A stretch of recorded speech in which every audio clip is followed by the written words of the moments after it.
Friska Aprilia dari Universitas Nasional. Hari ini aku akan membahas atau mempresentasikan tugas manajemen sumber daya manusia, dan aku kedapatan judulnya itu Job Evaluation. Nah, mari kita bahas yuk. Halo, perkenalkan aku Rizka Aprilia dari mahasiswa Universitas Nasional. Aku akan membahas tentang job evaluation dari mata pelajaran manajemen sumber daya manusia. Kita next yuk slide-nya yuk, apa itu job evaluation. Nah, di sini ada pengertian job evaluation. Job evaluation atau evaluation pekerjaan adalah sebuah metode analisa untuk menentukan nilai relatif atau pentingnya suatu pekerjaan dalam suatu organisasi atau perusahaan. Dengan kata lain, job evaluation mencoba memberikan bobot pada setiap pekerjaan. Nah, job evaluation ini dilakukan dengan cara membandingkan dan menilai secara sistematis tugas-tugas dari masing-masing posisi untuk menentukan nilai yang kemudian bisa dikonversikan ke dalam poin. Nah, selanjutnya, next slide. Tujuan job evaluation itu ada untuk menciptakan struktur kompensasi yang adil dan konsisten di dalam perusahaan. Dengan job evaluation ini diharapkan gaji dan tunjangan yang diberikan oleh perusahaan itu bisa sesuai dengan tingkat kesulitan dan tanggung jawab dan keahlian yang dibutuhkan untuk suatu pekerjaan tertentu. Dengan menerapkan job evaluation secara efektif, perusahaan bisa membangun struktur kompensasi yang adil dan konsisten, serta membuat keputusan SDM yang lebih terinformasi. Ini akan mengarah ke lingkungan kerja yang adil dan memotivasi karyawan. Gitu. Kita next slide. Oke, di sini ada metode job evaluation. Apa sih itu metode job evaluation? Yuk kita cari, Mas. Oke, kita lanjut ya. Metode job evaluation apa sih? Metode job evaluation itu, metode job evaluation atau evaluasi kerja merupakan proses sistematis menggunakan data internal dan eksternal untuk menentukan nilai relatif yang diberikan oleh pekerjaan tertentu bagi suatu organisasi. Nah, di sini ada dua metode, yang diantaranya itu adalah metode non-analitis Metode non-analitis merupakan cara yang bersifat informal dan lebih kuantitatif atau tidak memerlukan analisis jabatan pengukuran prosesnya. Yang kedua itu adalah metode analitis. Nah, metode analisis dan kuantitatif merupakan sekelompok cara yang terdiri dari cara-cara lebih formal, analitis, dan kuantitatif yang biasanya digunakan oleh perusahaan besar, terutama perusahaan internasional, karena biayanya tinggi. Metode analitis yang paling populer adalah metode points rating atau factor assessment. Oke, kita next slide.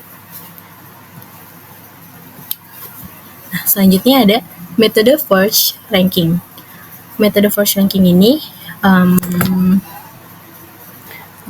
metode force ranking. Apa sih metode force ranking itu? Nah, metode force ranking adalah sistem evaluasi dan kompensasi karyawan yang digunakan untuk menentukan peringkat karyawan di suatu perusahaan dari yang terbaik hingga yang terburuk. Nah, apa aja tuh peringkat dari yang terbaik dan sampai yang terburuk. Nah, ini ada dua contoh. Oke, yang pertama itu ada sejumlah kecil pejabat perusahaan atau organisasi dengan dimotori oleh pejabat pimpinan bagian sumber daya manusia menetapkan peringkat jabatan yang ada dalam struktur organisasi perusahaan. Yang kedua, kelompok kerja mungkin terdiri dari semua anggota dewan direksi. Berembuk, bermusyawarah, dan mungkin berdebat untuk menetapkan ke grade atau kelas atau golongan mana setiap jabatan yang ada dalam daftar tersebut akan masuk. Oke, next selanjutnya, metode classification. Nah, apa itu metode classification? Metode ini merupakan sebuah kemajuan dari metode konsensus, karena dalam metode ini pertama-tama harus dibuat dulu kriteria untuk setiap kelas atau klasifikasi jabatan yang ditetapkan. Kriteria tersebut bersifat kuantitatif dan naratif. serta menjelaskan secara ringkas semua karakteristik jabatan dan persyaratan yang harus dipenuhi oleh para pemegang jabatan tersebut. Selanjutnya, metode perbandingan faktor. Metode perbandingan faktor dengan metode faktor, komit evaluasi pekerjaan membandingkan antara faktor-faktor pekerjaan yang saling terkait. Faktor-faktor tersebut meliputi dua unsur umum untuk semua pekerjaan untuk dievaluasi, seperti tanggung jawab, keahlian, keterampilan, upaya mental dan fisik, dan syarat-syarat pekerjaan. Tiap-tiap faktor diperbandingkan dengan faktor yang sama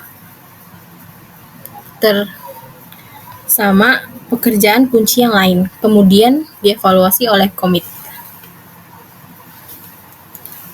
Ini ada langkah-langkah metode perbandingan faktor. Yang pertama, menentukan faktor-faktor penting. Yang kedua, menentukan pekerjaan-pekerjaan kunci. Yang ketiga, menempatkan pekerjaan-pekerjaan kunci pada daftar faktor pembanding. Yang keempat, membagi secara adil upah berlaku untuk pekerjaan kunci. Yang kelima, mengevaluasi pekerjaan-pekerjaan lain. Pengertian point system. Yang terakhir itu point system.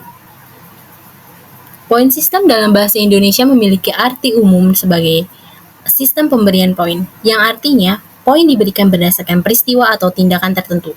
Penggunaan point system bisa ditemui di berbagai bidang, dan pengertiannya bisa sedikit berbeda tergantung pada konteksnya. Nah, di sini ada langkah-langkah point system. Yang pertama, menentukan faktor-faktor kritis atau compensable factor. Yang kedua, tentukan jenjang atau level faktor-faktor jabatan. Yang ketiga, alokasikan poin untuk sub-factor. Yang keempat, alokasikan poin untuk jenjang factor. Yang kelima, poin secara manual. Yang keenam, aplikasikan point system. Sekian dari presentasi saya.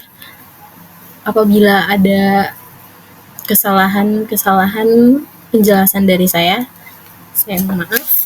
Terima kasih. Wassalamualaikum warahmatullahi wabarakatuh. 내가 먹고 싶었던 건 달디단 밤양갱 떠나는 길에 네가 내게 말했지 너는 바라는 게 너무나 많아 잠깐이라도 널 안 바라보면 머리에 불이 나버린다니까 나는 흐르려는 눈물을 참고 하려는 어렵게 누르고 그래 또 저희 NCT 노래장에 부름이 있잖아요. 네, 이거는 흐름.